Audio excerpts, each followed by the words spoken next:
नमस्कार. प्रेमाची गोष्ट या मालिकेच्या आजच्या भागामध्ये मी तुम्हा सर्वांचे अगदी मनपूर्वक स्वागत करते.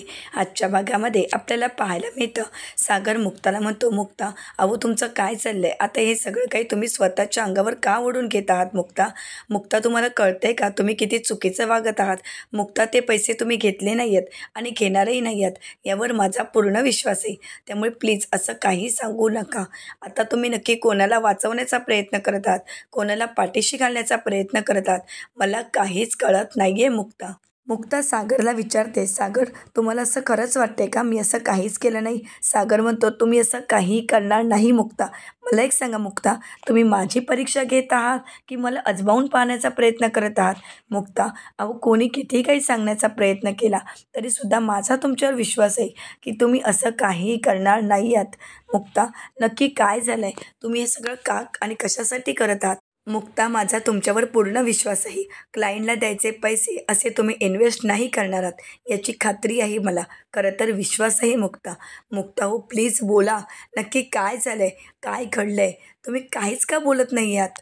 मुक्ता मी तुम्हाला चांगलंच ओळखतो, तुम्ही खूप मानी आहात, स्वाभिमानी आहात. असं काही करणार नाही आहात मुक्ता. आज तुम्ही जे काही खोटं बोलत आहात ते मला माहीत आहे की पूर्णपणे खोटं आहे. तरीसुद्धा तुम्ही खोटं का बोलत आहात मुक्ता?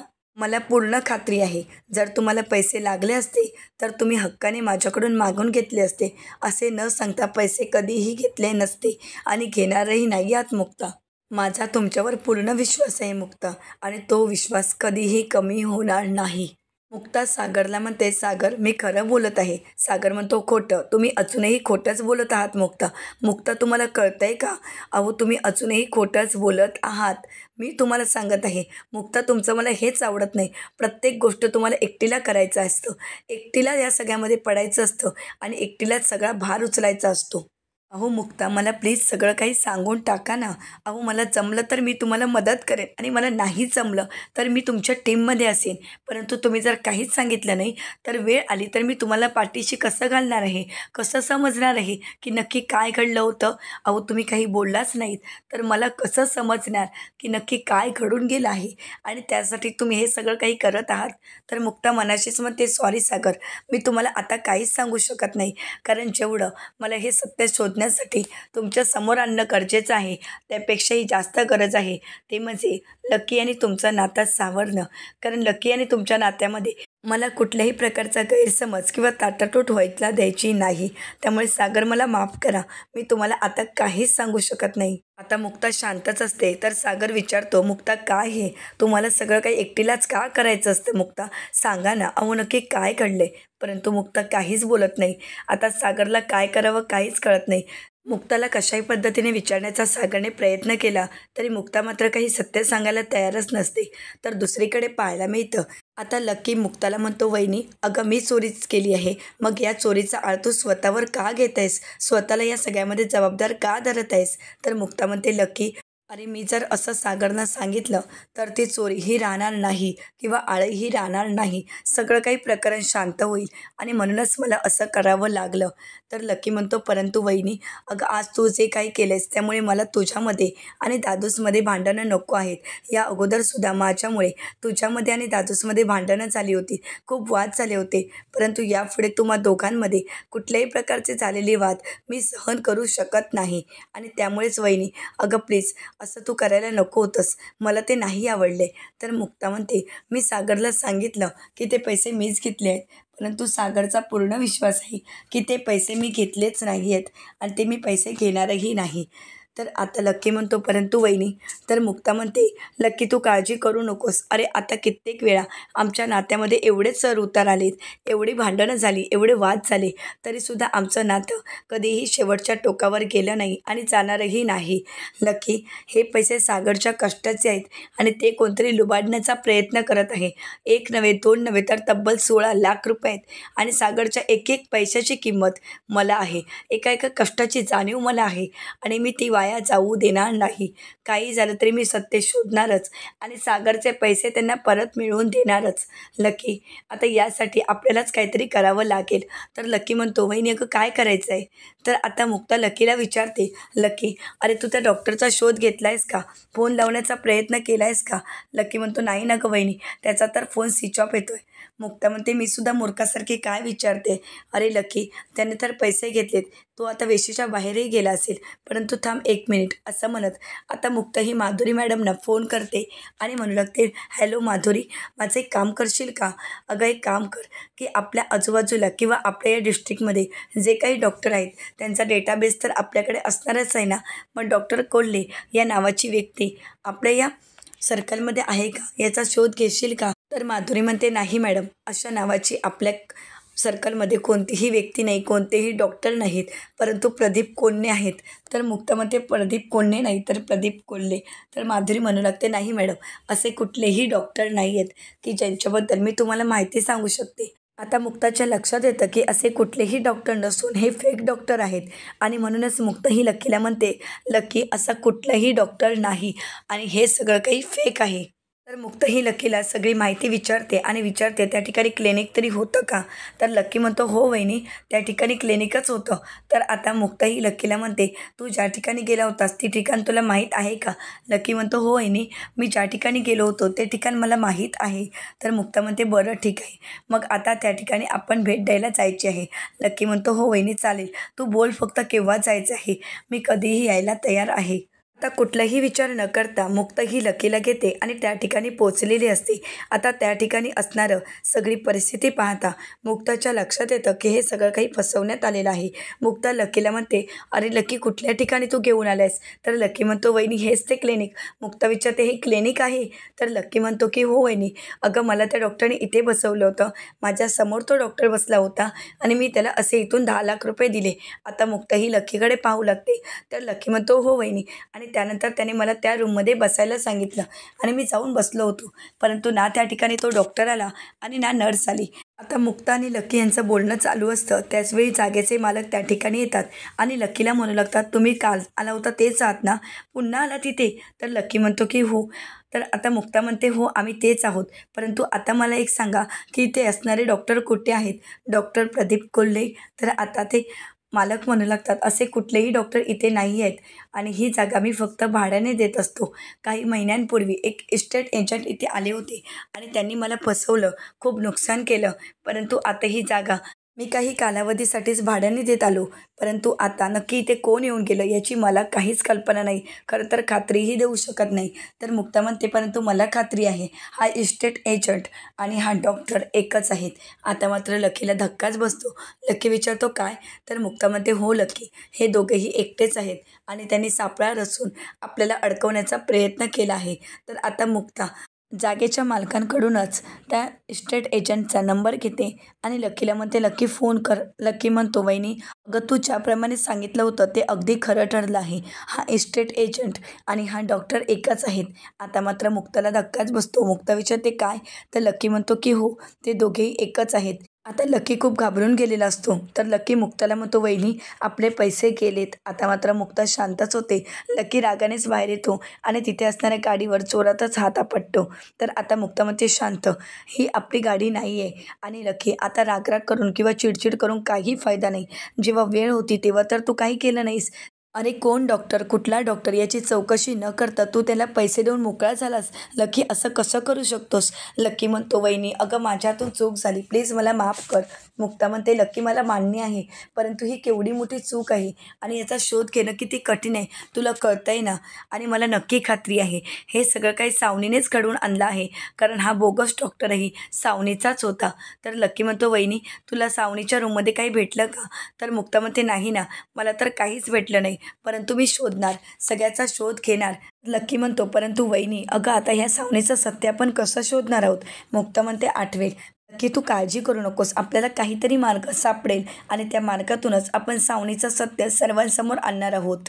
मुक्ता ही लकीला म्हणते, लकी थोडा वेळ मला मिळून देत, काहीतरी मार्ग नक्कीच सापडेल. आता मुक्ता घरी येते आणि विचार करू लागते. मुक्ता मार्ग शोधण्याचा प्रयत्न करत असते आणि मनाशीच म्हणते, आता या सावनीच्या रूममध्ये अजून काय चेक करणार आहे. मी सगळं काही चेक करण्याचा प्रयत्न केला, परंतु त्या सावनीने काहीच हाती लागू दिलं नाही. आता मुक्ता विचार करते की काय करावं. आता त्याचवेळी तिथे सावनी येते. आता सावनीच्या हातातील पर्स पाहून मुक्ता विचार करत म्हणते, सावनीची पर्स, ते तर मी चेक केलीच नाही आहे. हा तर महत्त्वाचा पुरावाही असू शकतो. यामध्ये एखादा पुरावा नक्कीच सापडू शकतो. त्यातून मी नक्कीच सिद्ध करू शकते की हे सगळं काही सावनीनेच केलं आहे. आता असा विचार करत मुक्ताही सावनीची पर्स चेक करायचं ठरवते. आता सावनी रूममध्ये येताच फ्रेश होण्यासाठी निघून जाते. आता त्याचवेळी मुक्ता ही सावनीच्या रूममध्ये येते आणि सावनीची पर्स चेक करण्यासाठी घेते. परंतु आता ज्यावेळी मुक्ता ही सावनीची पर्स चेक करत असते, त्यावेळी त्या पर्समध्ये एक ज्वेलर्सचं बिल सापडतं. जो ज्वेलर्स. आता मात्र मुक्ताला धक्काच बसतो, कारण ते बिल 11 लाखाचं असतं. 1 लाख रुपये ॲडव्हान्स दिलेले असतात आणि 10 लाख रुपये बॅलन्स असतो. आता मुक्ता विचार करत म्हणते की हे बिल म्हणजे सावनीने हे पैसे नक्कीच नेकलेस घेण्यासाठी यूज केले आहेत आणि आता या ज्वेलर्सपर्यंत मला पोचावंच लागेल. तिथे जर मी गेले तरच मला सत्य समजू शकतं. असा विचार करत आता मुक्ताही त्या ज्वेलर्सच्या ठिकाणी जाते. परंतु मुक्ता जातानाच वेश बदलून गेलेली असते की ज्याच्यामुळे कोणाच्या लक्षात येऊ नये की आपण मुक्ता आहोत. आता मुक्ताही त्या ॲड्रेसवर जाते तर त्या ठिकाणी सावनीची मैत्रीण जो हिचंच ते ज्वेलर शॉप असतं. तर आता ती मुक्ताचं स्वागत करते आणि म्हणू लागते, मॅडम बोला ना, तुम्हाला काय हवं आहे. तर मुक्ता म्हणते, तुमच्या ज्वेलरीबद्दल भरपूर काही ऐकलं आहे आणि म्हणूनच म्हटलं की यावर्षीची खरेदी तुमच्याचकडून करावी. तर जो खूप खुश होते आणि म्हणू लागते, बसा ना मॅडम, मी तुमच्यासाठी काहीतरी नवीन डिझाईन घेऊन येते. असं म्हणत जो डिझाईन घेऊन येते. आता मुक्ता डिझाईन चेक करते. त्यावेळी मुक्ताच्या लक्षात येतं की या तर साध्या डिझाईन आहेत. मुक्ता मनाशीच म्हणते, हिने तर स्पेशलच्या नावाखाली मला साध्या डिझाईन दाखवल्या आहेत आणि सावनी एवढी साधी डिझाईन खरेदी करणारही नाही. आणि म्हणूनच मुक्ता ही जोला म्हणते, तुम्ही काम करा ना, तुमच्या ज्या स्पेशल काही डिझाईन असतील त्या मला दाखवाल का. तर जो म्हणू लागते, मॅडम परंतु त्या अगोदरच प्री बुक आहेत आणि त्यामुळे आता तुम्हाला त्यातील मिळू शकत नाही. परंतु एखादी डिझाईन जर तुम्हाला आवडली तर ती तुम्ही बुक करू शकता. लवकरात लवकर आम्ही ती डिझाईन तुम्हाला देण्याचा प्रयत्न करू. तर मुक्ता म्हणते, परंतु डिझाईन तरी पाहायला मिळतील का. तर जो म्हणू लागते, हो ना, मिळायला काहीच हरकत नाही, मी तुम्हाला डिझाईन दाखवेन. असं म्हणत आता जो डिझाईन घेऊन येते. परंतु आता या डिझाईनमधील नक्की सावनीने घेतलेला नेकलेस कोणता आहे मुक्ताला काहीच कळत नाही. आता मुक्ता विचार करू लागते. त्यानंतर मुक्ता म्हणते, स्वामी अहो तुम्हीच आता मला सांगा, नक्की सावनीने घेतलेली डिझाईन कोणती आहे. मला तर काहीच कळत नाही, नक्की काय करू. त्याचवेळी आता मुक्ता ही जोला विचारते, या सर्व नेकलेसच्या किंमत काय असतील. तर जो आता एका नेकलेसची किंमत सांगू लागते. एका नेकलेसची किंमत ती 3 लाख रुपये सांगते. तर मुक्ता म्हणते, नाही नाही, एवढाच छोटासा आणि स्वस्त मला घ्यायचाच नाही आहे. तो कितीही महाग असला तरी चालेल, मी घ्यायला तयार आहे. तर आता जो एका नेकलेसची किंमत सांगते की 11 लाख रुपये. आता मात्र मुक्ताची खात्री पटते की हा 11 लाखाचाच नेकलेस नक्कीच आता सावनीने घेतला असावा. तर आता मुक्ता ही हातात घेते नेकलेस. तर जो तिला म्हणू लागते, परंतु मॅम माफ करा, हा नेकलेस तुम्हाला आता मिळू शकत नाही, कारण हा नेकलेस माझी सर्वात जवळची मैत्रीण तिने बुक केला आहे आणि त्यामुळे मी तुम्हाला नाही देऊ शकत. मुक्ता म्हणते, नाही, मिळाला तर मला हाच नेकलेस हवा आहे, नाहीतर नको, कारण हा नेकलेस मला खूप आवडला आहे. तर आता जो म्हणू लागते, नाही मॅम, हा नेकलेस मी तुम्हाला नाही देऊ शकत. तर जो पुढे म्हणू लागते, ज्या फ्रेंडने हा बुक केला आहे नेकलेस तिला मी एकदा फोन करू का. मुक्ता म्हणते, काहीच हरकत नाही. तर आता जो सावनीला फोन करते आणि म्हणते, सावनी अगं तुला तो 11 लाखांचा नेकलेस हवा आहे ना. तर सावनी म्हणते, हो मला हवा आहे.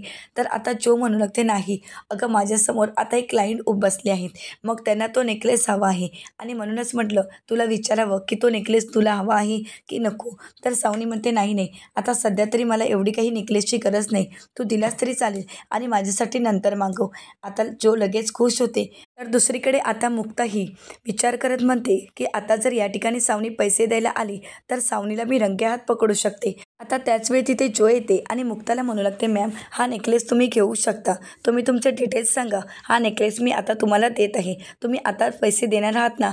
तर मुक्ता म्हणते की हो मी आताच देणार आहे. परंतु मुक्ताच्या लक्षात येतं की सावनी या ठिकाणी येत नाही. मुक्ता म्हणते, एवढा मोठा प्लॅन केला होता सावनी इथे यावी म्हणून, परंतु तिने तर डायरेक्ट हा नेकलेस विकण्यासाठीच परवानगी दिली.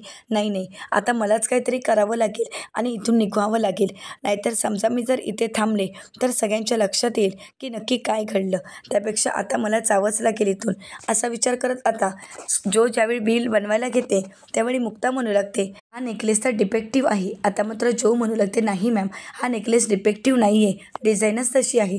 तर मुक्ता जोला म्हणते, डिझाईन आणि डिफेक्ट यामधला मला फरक कळत नाही का? अहो तुम्ही असं कसं बोलू शकता? मी जर एवढा महाग नेकलेस घेणार असेल आणि तो जर डिफेक्टिव्ह असेल तर मी कसा घेणार आहे? नाही नाही, आता माझा मूड चेंज झाला आहे, मला नेकलेस नको, असं म्हणत मुक्ता तिथून निघून जाते. आता जो मुक्ताला थांबवण्याचा प्रयत्न करते आणि म्हणते, मॅम अहो तुमच्यामुळे ऑलरेडी मी माझा एक जवळचा क्लायंट हरवून बसली आहे, त्याला मी हातचं घालवलं आहे आणि आता तुम्ही मला असं बोलत आहात की हा नेकलेस तुम्हाला नको. मॅम तुम्ही असं नाही करू शकत. परंतु मुक्ता काही न बोलता तिथून निघून जाते. आता मात्र जोला काहीच कळत नाही. तर दुसरीकडे पाहायला मिळतं आता घडलेला सर्व प्रकार मुक्ता ही लकीला सांगू लागते. लकी म्हणतो, काय यार ही सावनी, मला वाटलं होतं की फक्त मेकअपचं दुकान आहे, परंतु नाही, हिला तर जास्तच अक्कल आहे, जास्तच हिचं डोकं चालायला लागलं आहे. आता मुक्ताने लकी विचार करू लागतात की काय करावं, परंतु मुक्ताने लकीला काहीच कळत नसतं. आता पुढे नक्की काय करावं. आता त्याच वेळी लकी मुक्ताला म्हणतो, वहिनी अगोदर हिने चावी सोडली आणि त्यानंतर काय, स्वतःचा डाव साध्य करून घेण्यासाठी मला मोहरा बनवला, एवढंच काय, तर आता चोरीचा आळ तुझ्यावर यावा यासाठी घरामध्ये कांगावा करायला सुरुवात केलं. खरंच या सावनीचं काय करावं मला काहीच कळत नाहीये. मला वाटलं होतं त्यापेक्षा जास्तच हुशार निघाली ही. तर मुक्ता म्हणू लागते, काय करायचं या हुशारीचं? जी हुशारी ती बाई चांगल्या गोष्टींसाठी वापरूच शकत नाही, चांगल्या कामासाठी वापरूच शकत नाही. तिच्या डोक्यामध्ये फक्त हेच किडे येऊ शकतात, चोरी करणं हेच तिचं ध्येय आहे आणि आपला स्वार्थ साध्य करण्यासाठी दुसऱ्याच्या आनंदावर विरजण घालणं, दुसऱ्याला नेहमी दुःखात बघणं, दुसऱ्याला नेहमी त्रास देणं, या व्यतिरिक्त ही बाई काहीही करू शकत नाही. परंतु ती एक गोष्ट विसरत आहे की या सगळ्याची नोंद होत असते. तर लकी म्हणतो, असं नाही आहे वहिनी, अगं आत्तापर्यंत कित्येक लोकांची तिला हाय लागली आहे, परंतु काय झालं आहे का? नाही, ती अगदी तिचं जीवन आनंदाने जगत आहे, आनंदाने हवं नको ते करत आहे, तिला कशाचं काहीच वाटत नाही आहे, काहीच फरक पडत नाही आहे. दरवेळी एक नवीन बकरा तर ती शोधतच असते. जसं यावेळी मला तिने बकरा बनवला आहे, मला स्वतःच्या स्वार्थासाठी माझा वापर करून घेतला आणि मला इमोशनल ब्लॅकमेल केलं. आता मुक्ता लकीला म्हणते, एक मिनिट, काय म्हणालास तू? ब्लॅकमेल? आता मुक्ता विचार करू लागते. आता या ब्लॅकमेलवरूनच मुक्ता आपला पुढचा डाव खेळायचा ठरवते. तर पुढील भागामध्ये आपल्याला पाहायला मिळतं सावनी ही पैसे घेण्यासाठी तिथे आलेली असते. आता सावनी कुंडीतून ज्यावेळी पैसे बाहेर काढते त्याचवेळी मुक्ता ही टाळ्या वाजवत तिथे येते आणि म्हणू लागते, चोर सापडला. आता मात्र सावनी पूर्णपणे घाबरून गेलेली असते. सावनी मुक्ताला विचारते, कुठे आहे? तर मुक्ता म्हणते, कुठे? हा काय, माझ्या समोरच आहे, ज्याच्या हातामध्ये पैसे आहेत. आता मात्र सावनी पूर्णपणे घाबरून गेलेली असते. तर आता मुक्ता ज्यावेळी सावनीचं सत्य बाहेर आणते त्यावेळी इंद्राताई, लकी, स्वाती, कोमल, सागर सर्वजण तिथे आलेले असतात. तर आता मुक्ता सावनीला म्हणते, माझ्याच घरामध्ये राहून माझ्याच घरामध्ये चोरी केली आहेस, परंतु एक गोष्ट यापुढे लक्षात ठेव, माझ्या घरामध्ये चोरांना थारा नाही, तुला आत्ताच्या आता हे घर सोडून निघून जावं लागेल. आता मात्र सावनीला धक्काच बसतो. आता सावनी पुढे नक्की काय करेल हे पाहणं अतिशय रंजक ठरणार आहे. अशाच मालिकेचे नवनवीन अपडेट पाहण्यासाठी चॅनलला नक्कीच सबस्क्राईब करा. धन्यवाद.